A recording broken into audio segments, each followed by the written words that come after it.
예, 오늘 말씀 고린도후서 7장 10절의 말씀입니다. 예, 같이 합독해서 읽도록 하겠습니다. 시작. 하나님의 뜻대로 하는 근심은 후회할 것이 없는 구원에 이르는 하는 회개를 이루는 것이요 세상 근심은 사망을 이루는 것이니라. 아멘. 이 시간 우리의 마음을 좀 주님 앞에 회개하고 나아갔으면 좋겠습니다. 주님 앞에 우리의 지은 죄를 다 토설하고, 오늘 말씀이 이제 회개에 관한 말씀인데요, 우리의 마음을 정직하게 내어놓고 이때까지 지은 죄, 모든 죄를 다 주님 앞에 내어놓고 회개하고, 그리고 하나님 말씀 듣기를 원합니다. 주여 한번 외치고 기도하겠습니다. 주여! 하나님 앞에 나왔습니다. 우리의 예배를 받아주시고 찬양 들어주십시오. 하나님, 우리의 마음을 통하여 하나님의 그 사랑이 나타나기를 원합니다. 우리의 삶을 통하여 하나님의 기적의 역사가 나타나기를 원합니다. 우리의 못난 자가 주님 앞에 깨어지기를 원하고, 우리의 옛사람이 주님 앞에 죽어지기를 원합니다. 그리하여 주님의 그 사랑과 은혜가 우리의 삶에 나타나기를 원합니다. 주님 앞에 우리의 모든 죄를 자복하며 주님 앞에 내어놓고 회개하오니 주님께서 용서해 주시고, 우리가 주님 앞에 잘못한 것들을 낱낱이 주님 앞에 고백하며 주님 앞에 이제 범죄하지 아니하고, 또한 넘어질 때마다 주님의 이름 부여잡고 예수의 보혈 부여잡고 주님께 회개하는 인생 되게 하여 주시옵소서. 회개가 구원의 이름을 고백합니다. 회개하는 자에게 하나님의 은혜와 사랑을 베풀어 주실 것을 믿사오니, 우리의 마음대로, 우리의 고집대로, 우리의 생각대로 살아가지 않게 하여 주시고, 주님의 그 은혜와 사랑이 우리의 삶에 나타날 수 있도록 인도하여 주시옵소서. 하나님, 우리가 주님 앞에 정직하게 진실하게 회개하는 자 되기를 원합니다. 하나님, 우리가 예수를 믿지만 주님의 말씀에 불순종하며 우리의 마음대로, 우리의 생각대로, 우리의 뜻대로 살아간 모든 죄를 주님께서 용서하여 주시고, 우리의 입술을 열어 주님께 회개하지 않았다면 우리의 입술로 하나님께 우리의 잘못을 고하는 자 되게 하여 주시고, 우리가 회개할 때, 우리의 죄를 자백할 때 주께서 용서하여 주시옵소서. 예수 그리스도의 이름으로 기도드립니다. 아멘. 우리 좌우 앞뒤를 바라보시면서 예수님의 이름으로 사랑하고 축복합니다 고백하고 있습니다.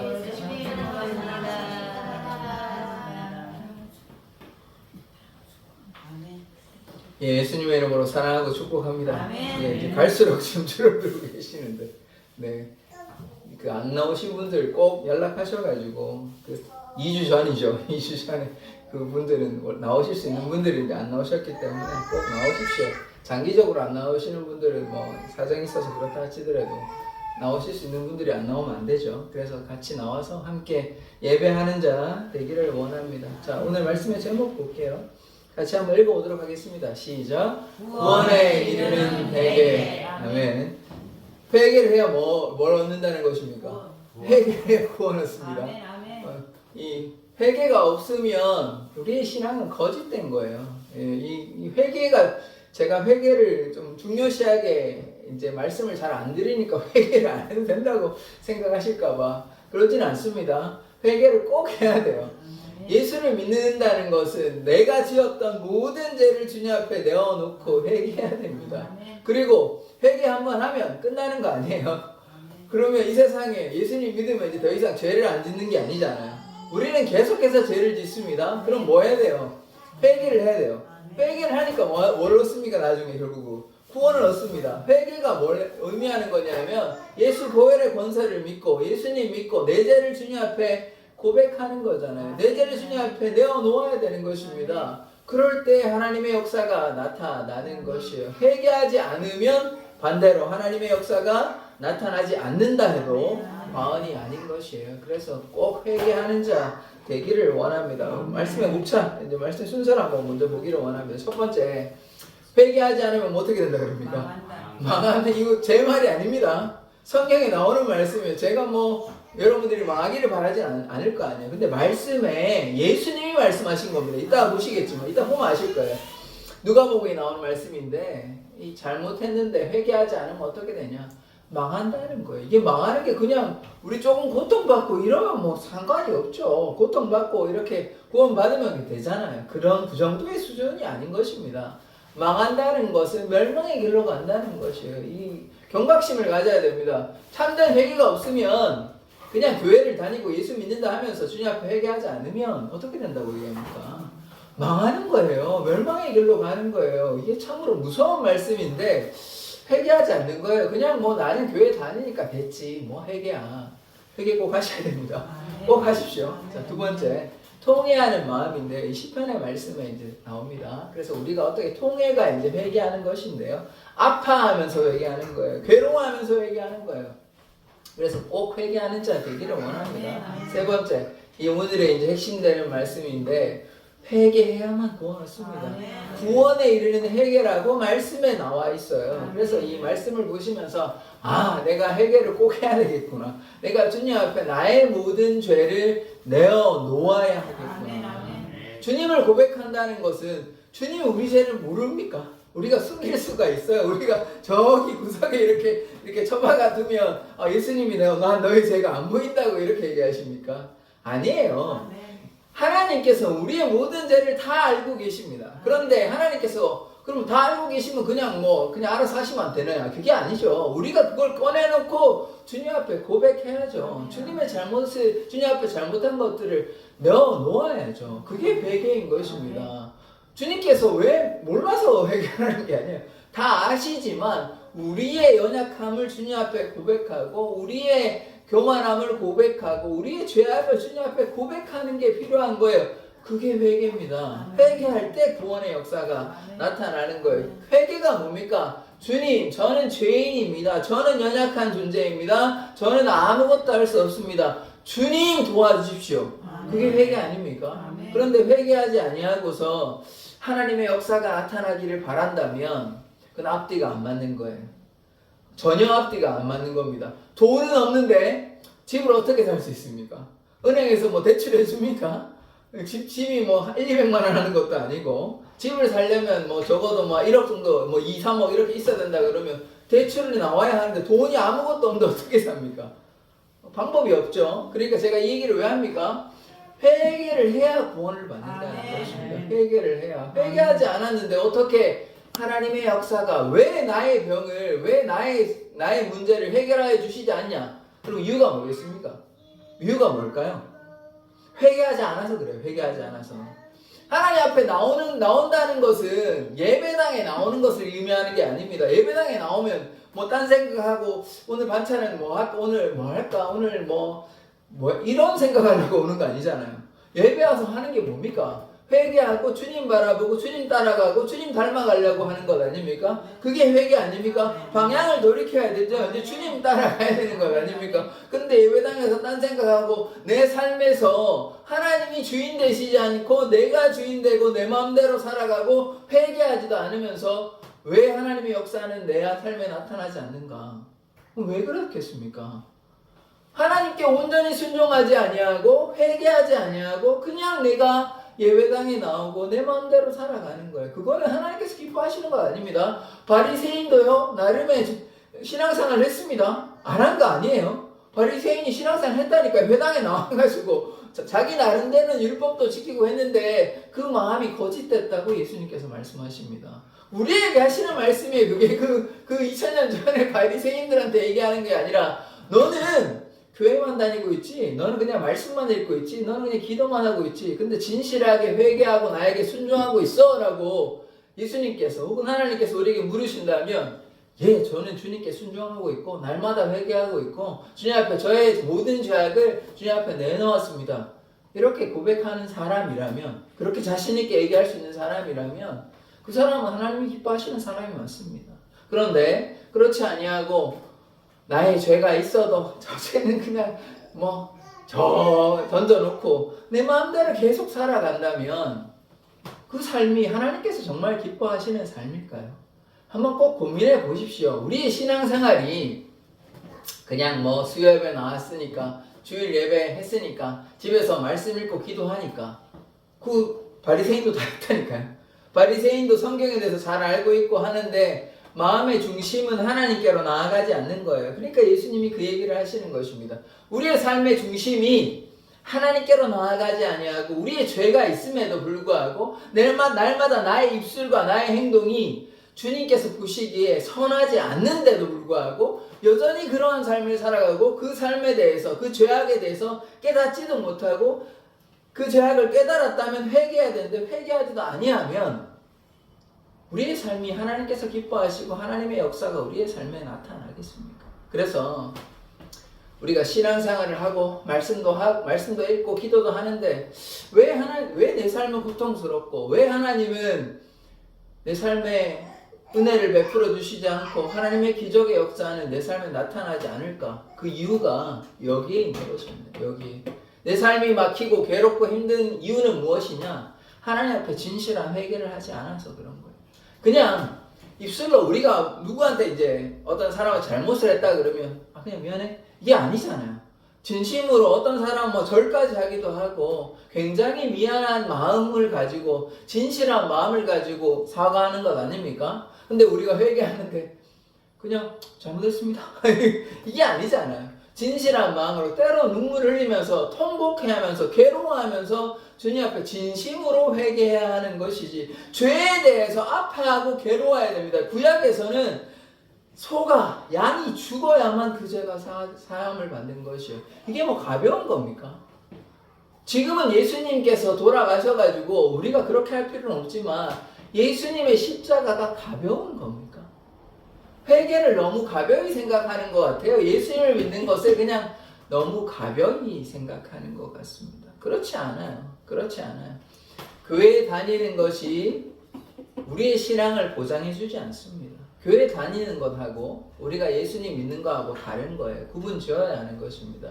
예수님을 온전히 믿어야 하는 것이에요.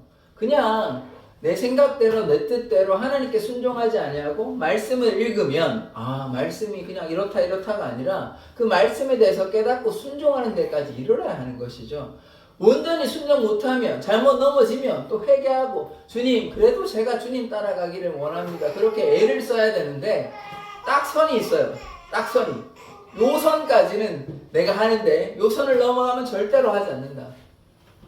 나만의 그런 딱 선을 이렇게 세워놓고 있어요. 그런데요, 신앙생활은 그 딱 선이 정해져 있지 않습니다. 그 선을 넘어가야 되죠.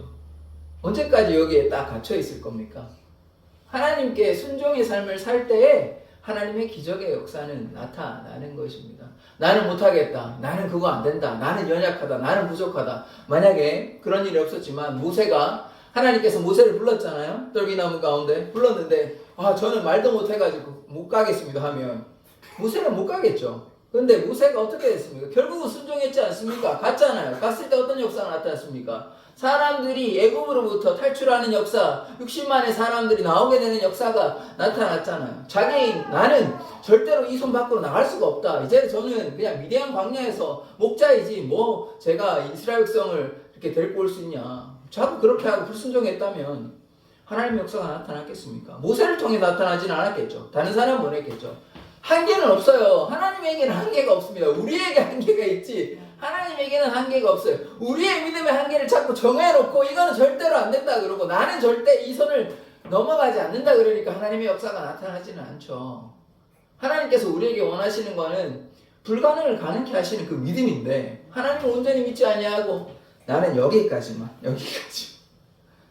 우리는요, 신앙생활은요, 교회를 위해서, 다른 사람을 위해서, 연약한 지체를 위해서 우리가 헌신하는 삶입니다. 그런데 여전히 내 가정, 나의 집, 나의 문제에 초점이 맞춰 있다면 얼마나 연약한 신앙입니까? 그러니까 우리가 하나님을 믿으면 제대로 믿어야 하는 것입니다. 그냥 적당히 이 정도 하면 됐지. 내가 할 만큼 하잖아. 그게 내 손을 딱 그어놓고 내가 요만큼만 하면 되지 더 이상 못하겠다. 그렇게 얘기하는 것 아닙니까? 그런데 그렇게 하면 안 된다니까요. 하나님께서는 우리에게 더 큰 일을 하기를 원하시는데 자꾸 자신이 우물 안에 개구리로 갇혀가지고 절대로 우물 밖을 나가지 않으려고 해요. 신앙은 우물을 밖으로 나가야 하는 것입니다. 왜 나의 집에 머물러 있으려고 합니까? 하나님께서는 거기를 거기에서 나와서 하나님의 큰 일을 감당하기를 원하시는 것입니다. 그러면 우리가 내가 여기 있습니다. 나를 보내소서 내가 순종하기를 원합니다. 그때 하나님의 역사가 나타나지 그렇지 아니하고 나는 회개하지 아니하고 그냥 나의 갈 길로 나의 고집대로 나의 마음대로 여전히 살아가면서 하나님 나의 병을 고쳐주십시오. 나를 치료해 주십시오. 나의 재정의 문제를 해결해 주십시오 하면 하나님께서 역사해 주시겠습니까? 안 나타나죠. 그 이유가 뭐겠습니까? 하나님께 나의 삶을 내어놓을 때 하나님도 나를 사랑하시고 하나님의 역사가 나타나는데 하나님께서 우리에게 이미 하나님의 은혜를 베풀어 주셨잖아요. 우리가 예수 믿는 게 우리의 믿음이 없다면 하나님께서 주신 은혜가 없다면 우리가 여기서 예수를 믿는 사람이 누가 있습니까? 하나님의 은혜로 우리를 이미 물에서 건져주셨잖아요. 그러면 거기에서 감사해서 이제는 다른 삶을 살아야 하는 것 아닙니까? 그런데 여전히 과거의 삶에 머물러 있고 그 삶을 돌이켜서 방향을 돌이켜서 주님 앞에 나아가야 하는데 여전히 그 자리에 머물러 있다면 하나님께서 보시기에 얼마나 안타까운 삶인 것입니까? 그래서 우리가 구원의 감격을 누리는 삶이라면 하나님 앞에 정직하게 회개하고 이제 방향을 돌이키는 거예요. 회개는 방향을 돌이키는 것입니다. 그래서 이제 주님 앞에 나아가는 자 되기를 원합니다. 우리 새벽에 보았지 않습니까? 로마서 6장에 보면요. 회개는요. 예수님과 같이 죽는 거예요. 근데 왜 안 죽으려고 하십니까? 우리의 자아가 죽어야 돼요. 옛사람이 옛 자아가 죽어야 됩니다. 옛날에 못한 거, 잘못한 거, 내 고집대로 한 거, 하나님 보시기에 악한 것들을 다 잘못된 것들을 고백하고 이제 주님 바라보고 주님과 함께 살아가는 것, 그게 회개예요. 죽고 그 다음에 살아가는 것입니다. 그런데 그렇지 아니하고 여전히 옛 자아가 살아있다면 하나님의 역사가 나타나지 않는 것입니다. 그래서 우리에게 필요한 것이 무엇이냐? 진실한 회개가 있어야 되는 것입니다. 예수를 믿는다는 것은 주님 앞에 정직하게 회개하는 삶인 것입니다. 회개가요, 한 번 하면 끝나는 거 아닙니다. 그러면 제가 굳이 이렇게 얘기할 필요 없죠. 우리 예수님 다 믿었는데 뭐하러 제가 회개를 얘기하는 것입니까? 그것이 아니에요. 일상이 회개가 되어야 되는 것입니다. 예수를 믿을 때 회개했으니까 내가 회개했으니까 이제 다 고백했으니까 더 이상 회개가 필요 없다는 것이 아니에요. 날마다 회개하셔야 되는 것입니다. 날마다 우리가 범죄하지 않습니까? 그럴 때마다 주님 앞에 회개할 때 하나님의 은혜가 나타나고 비로소 나의 마음에 나의 고집, 나의 욕심, 나의 생각이 떠나가고 그 안에 누가 살아계십니까? 하나님이 살아계시고 예수님께서 우리 안에 성령께서 우리 안에 거하시는 역사가 나타나는 것입니다. 그렇지 아니하고 나의 말과 나의 행동이 나의 고집 따라 살아가고 나의 생각 따라 살아가고 여전히 옛사람이 내 안에 거하고 있다면 그 삶이 진정으로 주님 앞에 회개한 삶입니까? 그렇지 아니하죠. 그래서 진실한 회개가 없으면 좀 죄송한 말이지만 구원이 없습니다. 하나님 앞에 진실한 회개하지 않으면 그 거짓말하는 것 아닙니까? 하나님께서 우리의 마음의 중심을 다 아신다니까요. 예수님 믿는 척 하는 거 그 소용이 없어요. 진짜로 믿어야 되는 것이고 하나님 믿으면 진심으로 내 삶을 주님 앞에 드려야 되지 그냥 믿는 척 하는 거는 하나님께서 다 아신다니까요.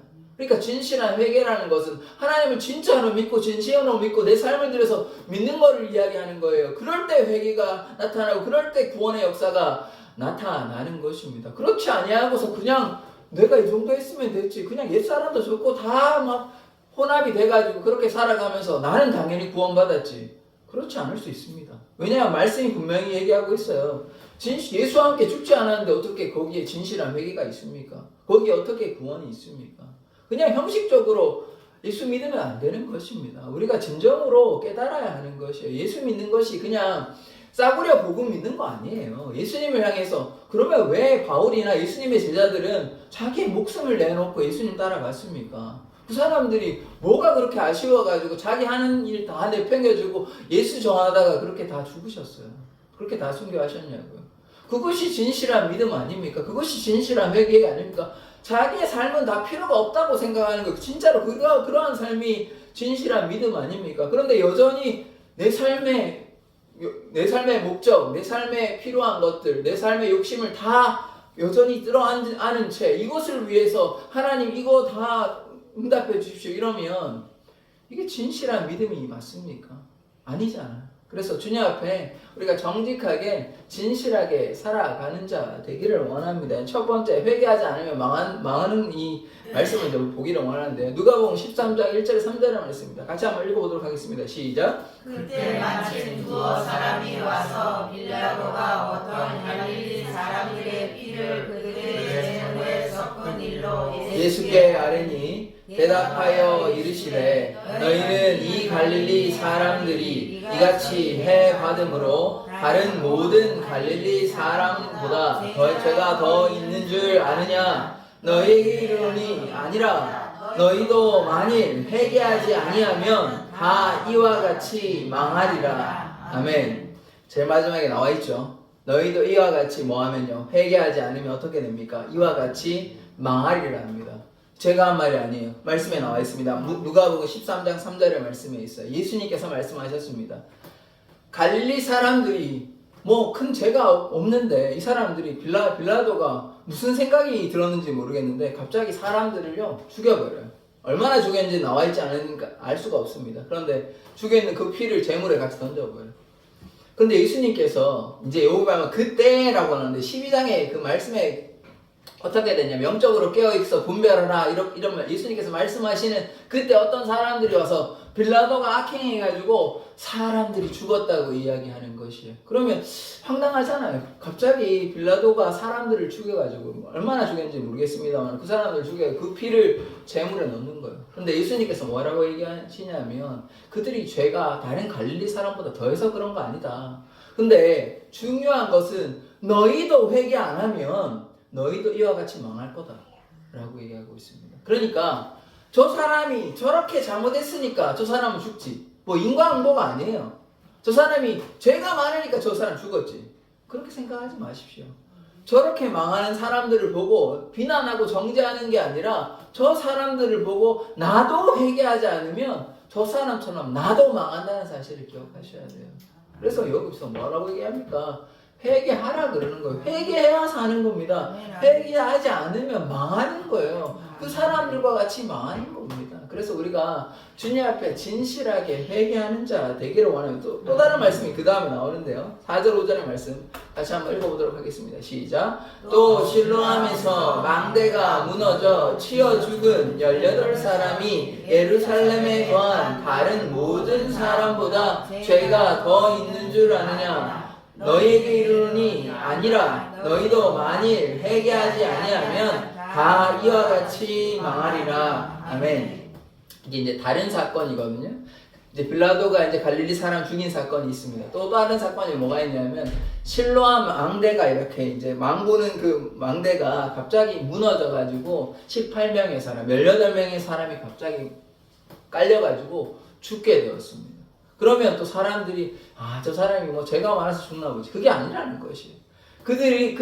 너희가 회개하지 않으면 여기도 똑같이 나옵니다. 회개하지 않으면 이와 같이 망한다고 이야기하는 것입니다. 그들의 죄가 더 있어서 그런 거 아니에요. 사람들이 뭐 어떤 재난이나 혹은 어떤 안 좋은 고난이 닥치면 저 사람이 뭐 잘못해서 그런 거 아니야? 그렇게 생각하지 말라는 것이에요. 그들의 잘못으로 그럼 우리가 깨달아야 되는 것은 뭐냐면 우리도 회개하지 않으면 저렇게 우리도 망할 수 있구나. 이것을 깨달아는 것이에요. 그래서 우리에게 하시는 말씀이 무엇입니까? 결국은 회개하라는 거예요. 회개하지 않으면 망한대요.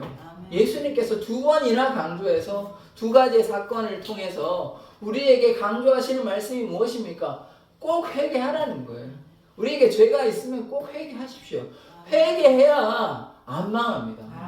회개하지 않으면 망하는 거예요. 그래서 우리가 꼭 회개하는 자 되기를 원합니다. 그럴 때 하나님의 역사가 우리에게 나타나는 것이죠. 두 번째, 이제 통회하는 마음에 대해서 좀 보기를 원합니다. 자, 시편 51편 17절의 말씀인데요. 같이 한번 읽도록 하겠습니다. 시작. 하나님께서 구하시는 제사는 상한 심령이라. 하나님이여, 상하고 통회하는 마음을 주께서 멸시하지 아니하시리다.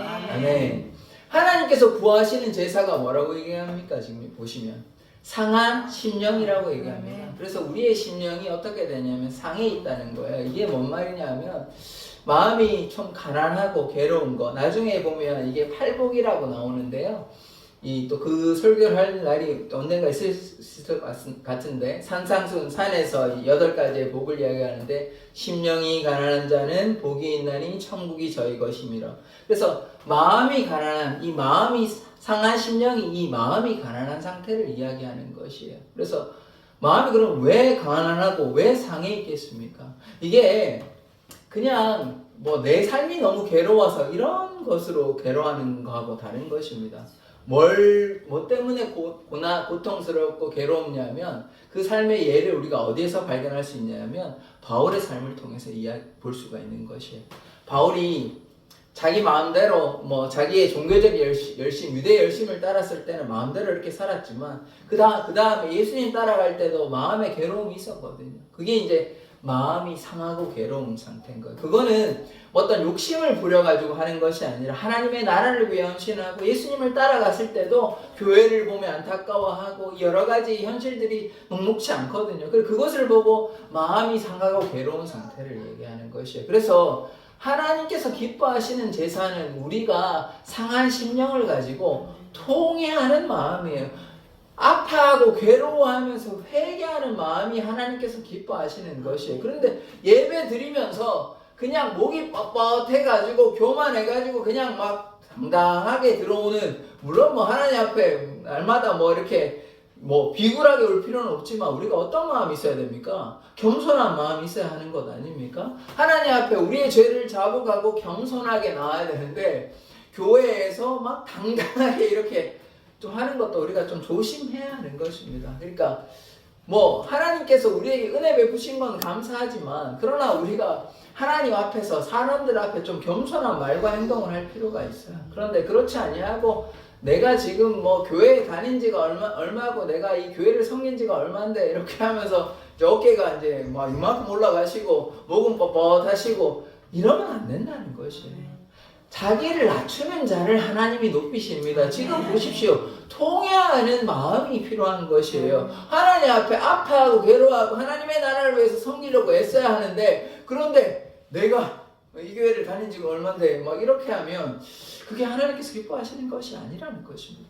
하나님께서 기뻐하시는 제사는, 하나님께서 기뻐하시는 예배는 우리가 진실로 회개하는 마음을 가지고 전심으로 하나님을 사랑하는 것이에요. 그런데 그렇지 아니하고 나의 욕심대로, 나의 뜻대로, 나의 고집대로 교만하게 행동한다면 하나님께서 결코 기뻐하시지 않는 것입니다. 그래서 통회하는 마음으로, 회개하는 마음으로 주님 앞에 나아가는 그런 우리 사랑의 교회 성도들 되기를 원합니다. 그럴 때 하나님의 역사가 우리에게 나타나는 것입니다. 그래서 통회하는 마음, 진실로 괴로워하는 마음으로 뉘우치는 자, 회개하는 자 되기를 원합니다. 그럴 때 하나님의 역사가 우리에게 나타나는 것입니다. 그 다음 말씀 보겠습니다. 이사야 57장 15절의 말씀인데 같이 한번 읽어보도록 하겠습니다. 시작. 지극히 존귀하며 영원히 거하시며 거룩하다 이름하는 이가 이와 같이 말씀하시되, 내가 높고 거룩한 곳에 있으며 또한 통회하고 마음이 겸손한 자와 함께 있나니, 이는 겸손한 자의 영을 소생시키며 통회하는 자의 마음을 소생시키려 함이라. 아멘. 이 이사야의 말씀, 57장의 말씀은 뭐냐면, 그 전에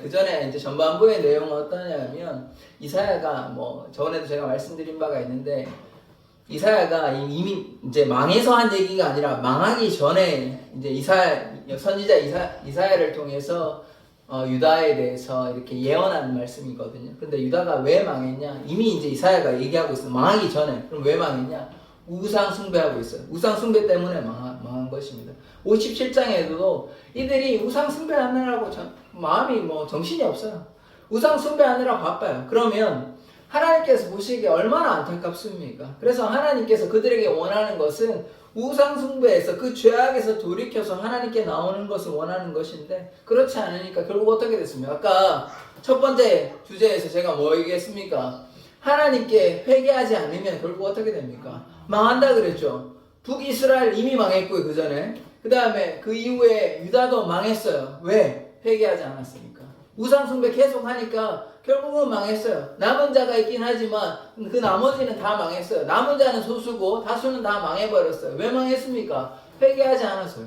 하나님 말씀에 순종하지 않아서 망하게 된 것입니다. 그래서 이제 말씀을 이제 보시면 처음에는 이제 하나님이 누구신지에 대해서 말씀하고 있는 것입니다. 지극히 존귀하며 영원히 경하시며 거룩하다 이름하는 이와 같이 말씀하시되, 그래서 존귀하신 하나님, 영원하신 하나님, 거룩하신 하나님을 우리가 믿고 있습니다. 이 하나님이 뭐라고 말씀하시냐? 내가 높고 거룩한 곳에 있으며, 하늘에 계신 하나님, 높고 거룩한 곳에 있으며, 또한 통회하고 마음이 겸손한 자와 함께하고 있다. 하나님이 저 멀리 계시기도 하지만 또 어디에 계십니까? 통회하는 자의 마음에, 겸손한 자의 마음에 함께 하신다고 말씀하여 주셨습니다. 그러니까 우리가 뭐 해야 돼요? 회개할 때 하나님께서 우리의 마음에 함께 하시는 것입니다. 회개하지 않으면 우리의 마음에 하나님이 안 계시고 저기 계신다는 것이죠. 하나님이 우리 마음에 역사하시려면 우리가 진실로 주님 앞에 회개해야 되는 것입니다. 겸손이 뭐예요? 이 말씀에 근거하면 겸손이 곧 통회하는 마음이에요. 겸손한 자는 마음이 괴로워서 하나님 앞에 뉘우치고 회개하는 자입니다. 그 자가 겸손한 자인 것이에요. 그러할 때 하나님께서 우리와 함께 하신다는 사실을 기억하십시오. 그 다음에 이는 겸손한 자의 영을 소생시키며, 소생이 뭐냐면 다시 살리는 것입니다. 결국 거듭나는 것이죠. 우리 이제 제가 요한복음 3장에 니고데모를 얘기한 적이 있는데, 니고데모가 이제 유대인의 지도자입니다. 그런데 지도자에게 뭘 얘기하냐면 거듭나야 된다고, 물과 성령으로 거듭나야, 그렇게 해야 영생을 얻는다고 이야기하는 것입니다. 지금 뭐예요? 소생이 다시 사는 거예요. 거듭나는 것 아닙니까? 그래서 회개는 뭐예요? 거듭나는 것이에요. 다시 사는 거예요. 그런데 여전히 옛자가 살아있다면 이거는 거듭나지 않은 상황 아닙니까?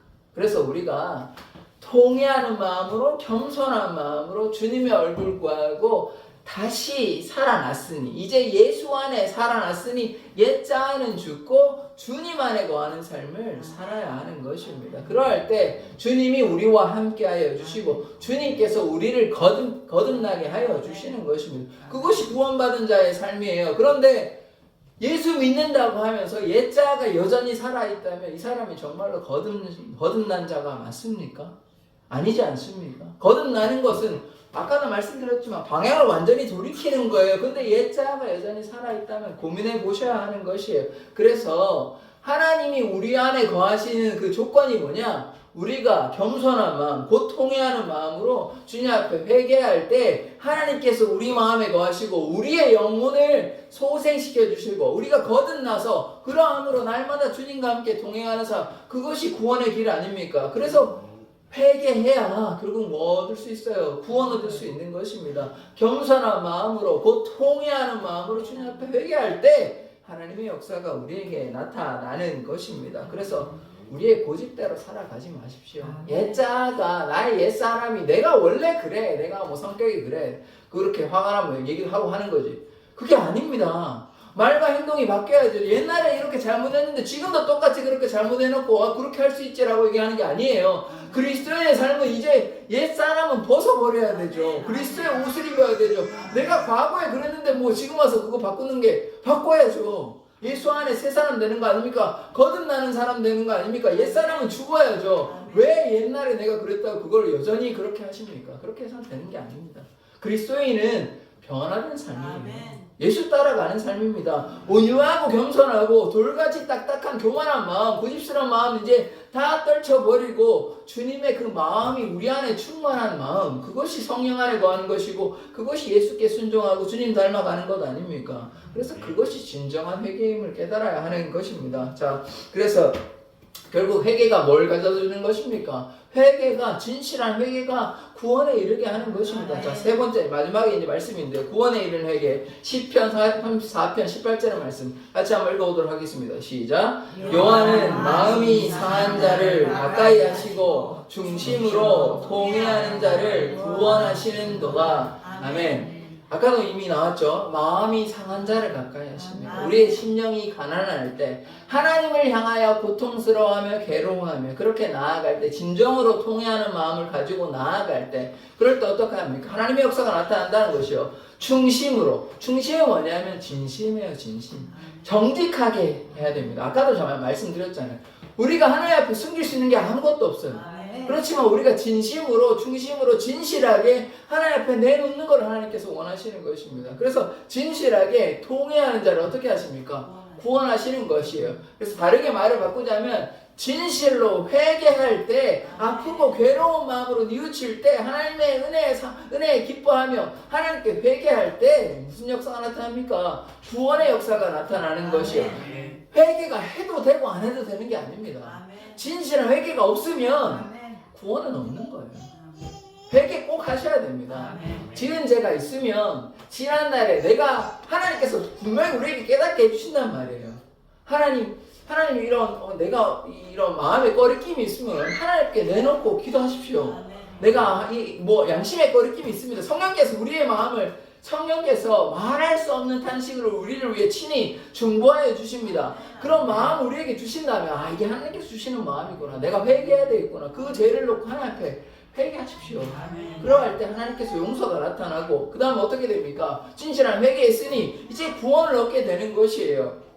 그런데 회개는 날마다 일상 가운데 하는 것입니다. 한 번 했다고 끝나는 거 아니에요.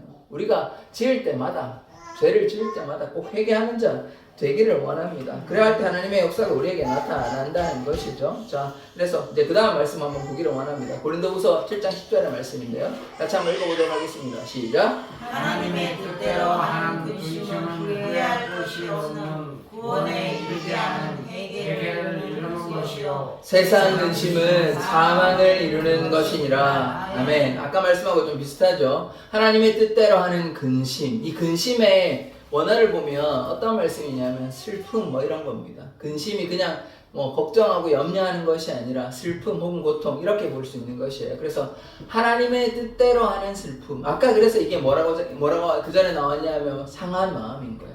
상한 심령이에요. 그래서 하나님의 뜻대로 하는 근심인 거예요. 하나님의 뜻대로 세상 염려 때문에 걱정하고 염려하는 거 말고요. 그게 아니라 하나님의 나라를 위해서 헌신하는데 좀 고통스럽고 아파하는 마음이 있는 거예요. 그게 하나님의 뜻대로 하는 근심 혹은 하나님의 뜻대로 하는 슬픔 혹은 고통인 것입니다. 그러할 때 어떻게 됩니까? 그런 슬픔, 고통을 가지고 있으니까 후회할 것이 없는 지금 뭐를 이루게 한다는 것입니까? 구원에 이르게 하는 회개를 가져다 준다는 것이죠. 그래서 하나님을 향해서 아파하고 괴로워하면서 회개했더니 지금 뭘 가져다 주신다는 거예요?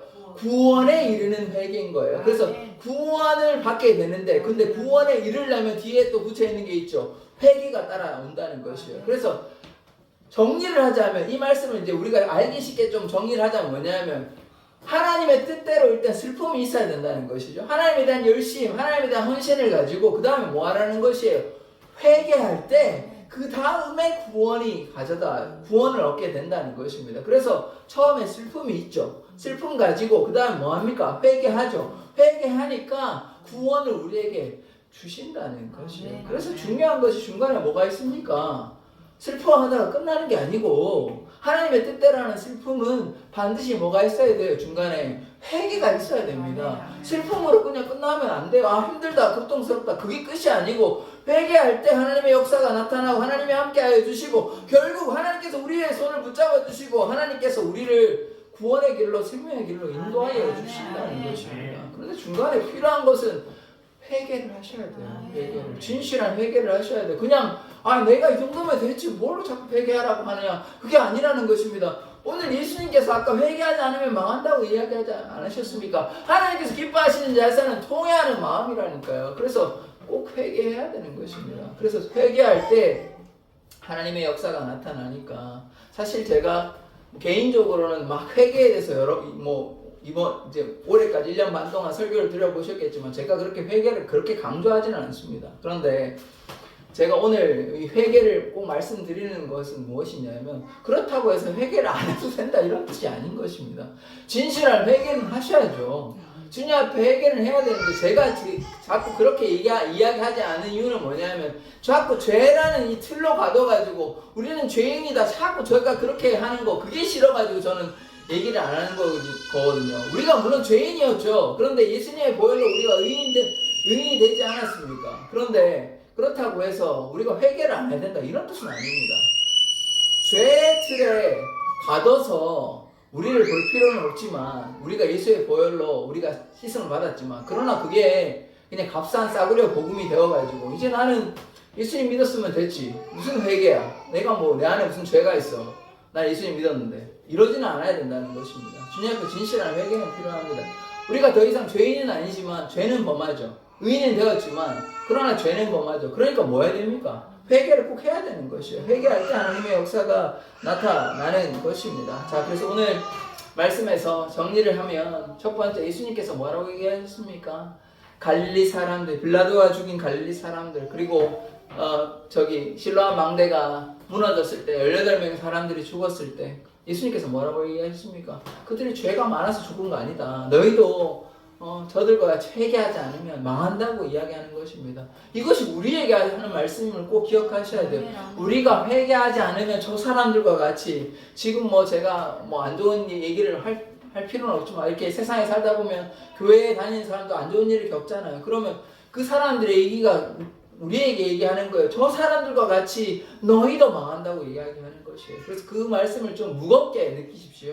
그 사람들이 죄가 있어서 망한 게 아니고 우리도 하나님 앞에 순종하지 아니하고 회개하지 않으면 저 사람들과 같이 망한다는 사실을 우리가 꼭 기억하시고 두 번째 우리가 하나님 앞에 진정으로 통회하는 마음으로 충심으로 진실하게 회개하는 자 되어야 되는 것이에요. 하나님께서 기뻐하시는 예배는 하나님께서 기뻐하시는 성도의 삶은 우리가 진실로 회개하는 삶인 것입니다. 그래서 그럴 때 하나님께서 함께 하시고 하나님의 역사가 우리에게 나타나는 것입니다. 세 번째 회개가 그냥 잘못했으니까 주님 앞에 얘기한다 그 정도의 수준이 아니에요.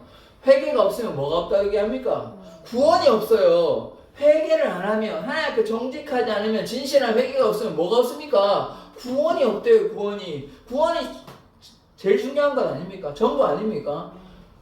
하나님 앞에 진실하게 정직하고 회개하지 않으면 구원도 없다고 이야기하는 것입니다. 그래서 이게 무서운 말씀으로 느끼고 주님 앞에 정직하게 꼭 회개하십시오. 회개할 때 구원의 역사가 우리에게 나타나는 것입니다. 그래서 아까 이런 말씀도 드렸잖아요.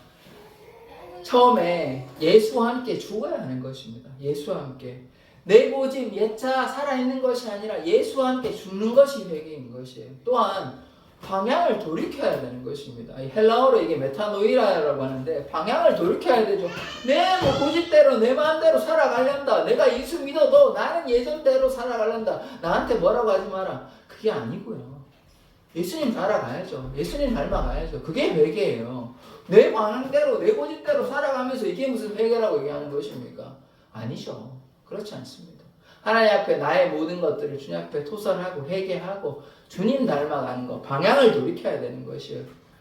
그것이 회개임을 고백합니다. 그러면 어떻게 되냐? 하나님의 역사가 우리의 삶에 나타나게 되는 것이죠. 아까도 이 말씀 드렸잖아요. 니고데모가 어떻게 됐습니까? 니고데모에게 예수님께서 뭐라고 얘기하셨습니까? 물과 성령으로 거듭나는 것이라고 얘기했습니다. 그러면 나의 옛자는 죽어야죠. 성령 안에서 세례를 받았으면 이제 예수 안에 사는 사람 아닙니까? 거듭나야 되는 것이에요. 새 사람 되어야 하는 것입니다. 이것이 회개인 것이에요. 그런데 신앙생활 한다 하면서 하나님 앞에 제가 처음에 뭐 얘기했습니까? 말씀을 읽어도 기도해도 신앙생활 해도 하나님의 역사가 안 나타나는 거예요. 그럼 그 이유가 뭐겠습니까? 이제 회개하지 않아서 그래요. 하나님께 순종하지 않아서 그래요. 방향을 온전히 돌이키지 않아서 그래요. 옛사람이 여전히 살아있어서 그래요. 그러면 어떻게 해야 되겠습니까? 이제 예수와 함께 죽고 물과 성령으로 거듭나고 방향을 내 고집대로 하는 것이 아니라 예수님 따라 하나님 따라 나아간다면 그 삶은 거듭난 삶이고 진정으로 회개하고 구원에 이르는 삶이 되지 않겠습니까? 그렇다면 그 사람의 기도에 하나님께서 응답하시지 않겠습니까? 하나님께서 아까 회개하는 자에게 함께 하신다고 말씀하셨지 않습니까? 우리 사랑의 교회는 주님 앞에 진실한 회개하는 자 되기를 원합니다. 하나님 앞에 진실한 회개하면요 하나님께서 우리의 인생을 책임져 주십니다. 아멘. 여전히 고통 가운데 이를테면 질병 때문에 혹은 잠을 못 이루고 혹은 어둠의 권세가 우리를 사로잡고 이거는 왜 그러냐면 하나님께서 우리에게 수없이 얘기하거든요. 뭐 하라고? 하나님께 순종하라고, 방향을 돌이키라고, 내 뜻 따라 좀 순종하라고, 하나님 따라오라고 그렇게 말씀하시는데 그러지 아니하고 어떻게 합니까? 내 고집대로, 내 생각대로 하니까 하나님의 역사는 나타나지 않는 거예요. 그럼 우리가 어떻게 해야 됩니까? 이제는 내 고집 내려놓고 주님께 한번 순종해 보십시오. 이기적인 삶을 사는 것이 아니라 제가 뭐 여러분 집 다 팔아가지고 나누어 주라는 것이 아니라 우리가 기도할 수 있잖아요. 연약한 성도들을 위해 기도할 수 있고 나라를 위해 기도할 수 있고 같이 함께 하나님의 나라를 위해서 열심히 헌신할 수 있지 않습니까? 그렇게 할 때 나 중심적인 이기적인 삶이 아니라 다른 사람들을 위해서 기도하고 또 가족들을 위해서 기도하고 지금 불신자 가정들 우리 교회에 많이 있지 않습니까? 그들을 위해 기도하고 교회를 위해 기도하고 제천을 위해 기도하고 나라를 위해 기도하고 세계를 위해 열방과 세계를 위해 기도하고 한국교회를 기도하고 북한을 위해 기도하고 기도할 것들이 얼마나 많이 있습니까? 그러면 어떻게 된다는 것입니까? 이게 회개한 자의 삶인 거예요. 그러면 하나님께서 우리의 진실한 회개를 통해 우리의 삶을 돌아보시고 우리의 피로도 채워주신다는 것이에요. 의인의 강구는 역사하는 힘이 많다고 얘기했습니다. 근데 우리가 예수님 믿는다고 하면서 진실한 회개가 없으니까 그저 바리새인과 같이 거짓된 위선된 삶을 살아가니까 하나님의 역사는 우리의 삶에 나타나지 않는 거예요. 그러면 우리 뭐 해야 됩니까? 회개해야 되는 거예요. 꼭 회개하십시오. 회개할 때 하나님의 역사가 나타납니다. 우리가 과거에 지은 죄들 있잖아요. 그거 하나님께서 싫어하는 죄들 있으면 생각나면 꼭 회개하십시오. 회개할 때 그 막혔던 문제가 해결이 됩니다. 제가 전에도 뭐 제 얘기 잘 좀 안 드리는 게 좋을 것 같지만 그래도 이제 설명을 이제 이해를 돕고자 말씀을 드리면 제가 누군가를 좀 굉장히 미워하고 그 사람을 용서하고 싶지 않았습니다. 그래서 부모님 말씀을 이제 듣지 아니하고 찾아가지 않았습니다. 그런데 결국은 뭐 좀 안 좋은 일이 생겨가지고 그래서 이제 이게 하나님의 뜻이구나. 왜냐하면 여러 번 부모님께서 얘기하셨거든요 저한테. 근데 제가 너무 싫어가지고 그 사람이 미워가지고 그렇게 안 했는데 결국은 제가 항복하고 그 사람 찾아가고 그러니까 그 죄를 주님 앞에 이제 고백하였던 것이거든요. 제가 이 얘기를 왜 하냐? 만약에 뭐 제 고집대로 저는 그 사람이 너무 믿기 때문에 뭐 절대로 안 찾아간다. 뭐 그냥 나의 인생대로 산다 그러면 그게 올무가 돼요. 그게 제 발목을 계속 잡고 뭐 무슨 일이 있을 때마다 제가 그 마음의 미움이 이제 있잖아요. 그걸 놓아야 되는데 그 미움이 자리 잡고 있으니까 뭐가 막히는 거예요. 일이 안 풀리는 거예요. 이게 왜냐하면 하나님께서 기뻐하시는 것은 용서하고 이해하고 사랑하고 원수까지도 사랑하라고 하셨는데 제가 지금 뭐하고 있습니까? 불순종하고 있죠. 회개했습니까? 회개 안 했죠. 여전히 교회는 다니겠지만 목회는 하겠지만 진실한 회개가 있었습니까? 그것에 대해서? 없었죠. 만약에 하지 않았다면 진실한 회개가 없으니까 하나님의 역사가 제한적이거나 안 나타나는 거예요. 제 삶에 그러하다는 것입니다. 이 얘기를 제가 왜 하겠습니까? 여러분들도 똑같다는 거예요. 성도의 삶이 그러하다는 거예요. 하나님 앞에 사람들한테 상처 준 거, 사람들에게 잘못된 말 한 거, 과거에 어떤 잘못한 거, 그거 하나님 앞에 다 토설하십시오. 다 꺼내놓으십시오. 그럴 때 다 열리지. 여전히 누군가가 믿고 난 저 사람 용서하기 싫고 혹은 내가 여전히 내 삶에 현재도 과거의 잘못뿐만 아니라 현재도 말과 행동으로 사람들에 상처 주고 하면서 그걸 돌이키지 않냐고 회개하지 않고 혹은 하나님께서 우리에게 원하시는 것들이 있는데 아까도 말씀드렸지만 내 삶을 딱 정해놓고 나는 못하겠습니다. 저는 여기까지만 하겠습니다. 그건 하나님께서 기뻐하시는 게 아니에요. 회개는 방향을 돌이키라는 거라니까요. 이제 하나님께로 가까이 나아가야 되죠. 나는 계속해서 우물안에 개구리가 돼가지고 그래놓고는 뭐라고 얘기하냐면 왜 하나님 내 문제를 해결해 주시지 않습니까? 왜 내 질병을 고쳐주지 않습니까? 내 재정의 문제를 해결해 주지 않습니까? 나의 삶을 주님께서 돌보아 주지 않습니까? 라고 얘기하지 마십시오. 그 길을 제가 분명히 오늘 말씀을 통해서 알려드렸습니다. 뭐 해야 된답니까? 회개하십시오. 진실한 한번 회개 한번 해보십시오. 그러면 하나님의 역사가 나타나는 것입니다. 하나님 앞에 통회하는 마음으로 아프고 괴로운 마음으로 그 죄를 다 뉘우쳤으니까 하나님의 역사가 이제 나타난다고요. 그것이 하나님께서 기뻐하시는 삶입니다. 그렇지 아니하니까 그저 그냥 죄를 그냥 꽁꽁 싸매어 놓고 하나님 앞에 그냥 있는 척, 괜찮은 척 그렇게 하면 하나님의 역사가 우리의 삶에 나타나지 않습니다. 그러니까 정직하게 진실하게 회개하십시오. 우리의 의지가 있잖아요. 우리의 마음이 있잖아요. 그거를 주님 앞에 내어놓으라는 것입니다. 하나님의 나라를 향한 슬픔과 고통을 가지고 나아가야 하는 것이죠. 내 고집, 내 생각대로 살아가는 것이 아닙니다. 내 삶이 중요한 게 아니에요. 이제는 그리스도인 되는 거 아닙니까? 그러면 옛사람은 죽고 새사람 되어 주님 따라가는 삶 살아가십시오. 거기에 기쁨이 있고 거기에 은혜가 있습니다. 그럴 때 하나님의 역사가 나타나는 것이에요.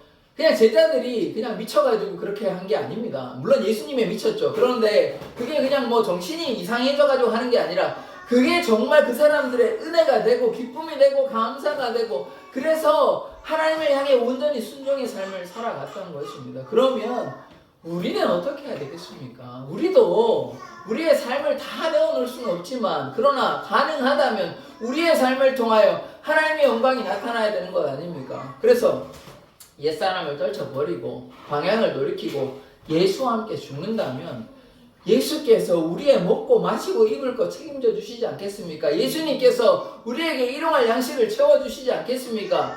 천국께서 이 세상의 최상의 주관자께서 우리의 인생을 못 본 채 하시겠습니까? 우리는 주님 앞에 내어놓지 아니하고 우리는 주님께 불순종하면서 왜 하나님의 역사는 나에게 나타나지 않는가? 라고 말씀하시지 마시고 하나님께 순종을 먼저 하십시오. 회개 한번 해보십시오. 진실한 마음으로 주님 앞에 나아가 보십시오. 그러하면 하나님의 역사가 나타나는 것입니다. 하나님께 모든 것들을 한번 내어드려 보십시오. 맡겨드려 보십시오. 하나님이 이 세상을 온 우주 만물을 지으신 전능하신 하나님께서 우리의 문제를 해결하는 게 어려워서 해결 안 하시는 것이겠습니까? 아니면 우리가 회개하지 아니하고 불순종하니까 하나님께서 역사하시지 않는 것이겠습니까?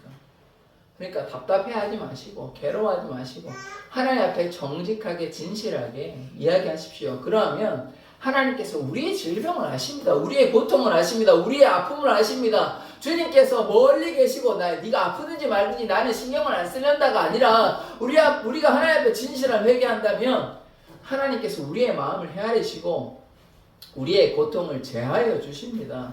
우리의 질병을 고쳐주시고 우리의 문제를 해결하여 주시는 전능하신 하나님 우리가 믿음을 고백합니다. 그래서 우리가 이제는 주님 앞에 진실한 회개하는 자 되기를 원합니다. 그럴 때 하나님의 역사가 나타납니다.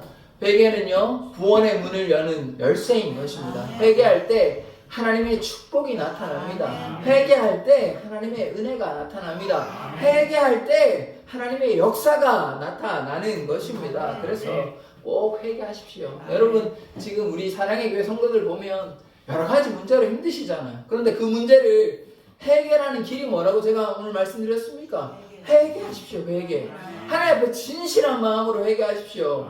그게 신앙의 시작입니다. 원래 세례 받을 때 진실한 회개로 나아가고 그 다음부터도 계속 회개해야 되는 거죠. 회개하면 하나님께서 우리의 삶을 책임져 주신다니까요. 돌보아 주신다니까요. 그러면 한번 하나님께서 여러분의 삶에 축복을 베풀어 주시는지 하나님께서 여러분의 삶에 은혜를 베풀어 주시는지 안 하시는지 한번 보십시오. 하나님 앞에 진실한 회개했는데 하나님의 역사가 나타나지 않는다. 그건 절대로 그렇지 않습니다. 진실한 회개하면 반드시 여러분의 삶에 하나님의 역사, 하나님의 기적의 역사가 나타날 줄 믿습니다. 그러니 다시 한번 강조해서 말씀드리지만 꼭 회개하십시오.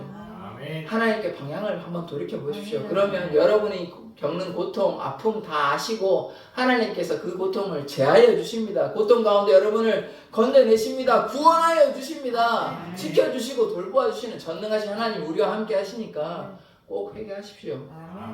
하나님의 역사가 우리의 삶에 반드시 나타날 줄 믿습니다. 기도하겠습니다. 하나님, 회개하지 않으면 우리가 망한다고 주님께서 말씀하여 주셨습니다. 우리가 꼭 회개하여 구원에 이르는 자 되기를 원합니다. 통회하는 마음으로, 진실한 마음으로 우리가 주님 앞에 회개할 때 우리에게 구원이 있음을 고백합니다. 아멘. 하나님, 무엇보다 중요한 것이 우리의 삶의 구원인데 우리가 여전히 우리의 욕심을 따라 못난 자아를 따라 옛사람을 따라 살아가는 것이 아니라 방향을 바꾸어 예수와 함께 죽고 물과 성령으로 거듭난 자 되게 하여 주시옵소서. 예수 그리스도의 이름으로 기도드립니다. 아멘.